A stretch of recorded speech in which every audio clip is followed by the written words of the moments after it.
ربیع الاول کا مہینہ ہے اور ہمارا عشق رسول ظاہری طور پر عروج پر ہے۔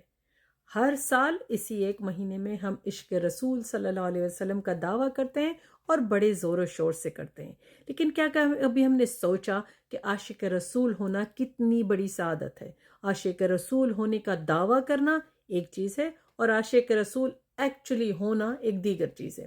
تو آپ دعویٰ تو کرتے ہیں، ضرور کیجئے۔ رسول پاک صلی اللہ علیہ وسلم سے محبت کے بغیر تو ہم مومن بھی نہیں ہو سکتے، کیونکہ رسول پاک صلی اللہ علیہ وسلم نے اپنی ایک حدیث میں فرمایا کہ تم میں سے اس وقت تک کوئی بلیور نہیں ہو سکتا، کوئی مومن نہیں ہو سکتا جب تک میں اسے دنیا کی ہر چیز سے زیادہ پیارا نہ ہو جاؤں۔ تو ہمیں اپنے والدین سے بھی زیادہ رسول پاک صلی اللہ علیہ وسلم سے پیار کرنے کا حکم ہے، اور خود آپ ہی نے ہمیں یہ حکم فرمایا ہے۔ تو یاد رکھیے، ہم مومن نہیں ہو سکتے، مسلمان نہیں ہو سکتے جب تک ہم رسول پاک صلی اللہ علیہ وسلم سے محبت نہیں کریں۔ لیکن کیا محبت کا تقاضا صرف اتنا ہی ہے کہ ان کے بارے میں نعت خوانی کر لی جائے، عید میلاد النبی ونس ایئر منا لی جائے، اس کے بعد نشید پڑھ لی جائے، اور اس کے بعد تھوڑی بہت جلد سے جلوس نکال دیے جائیں؟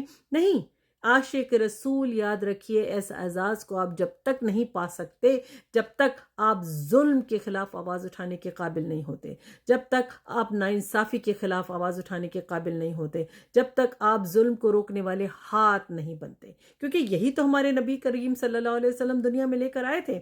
باقی سب عیش و عشرت، آسانی، زیور، کپڑا، شاعروں کی ریل پیل، یہ تو سب تھی نا اس دنیا میں۔ رسول پاک صلی اللہ علیہ وسلم جو لے کے آئے تھے وہ تھا اللہ کا دین، ناانصافی کے خلاف، رول آف لا کو سپورٹ کرنے والا، اسلامک اسٹیٹ بنانے والا، اللہ تعالیٰ کے حکم سے ناانصافی کو، بے عدلی کو ختم کرنے والا، اور اللہ تعالیٰ کے بنائے ہوئے قانون کو اور اللہ تعالیٰ کے بنائے ہوئے دین کو اس دنیا میں اقامت دینے والا۔ یہ تھے ہمارے نبی صلی اللہ علیہ وسلم۔ کیا ہم عاشق رسول ہو کے یہ سب کرتے ہیں؟ بالکل نہیں کرتے۔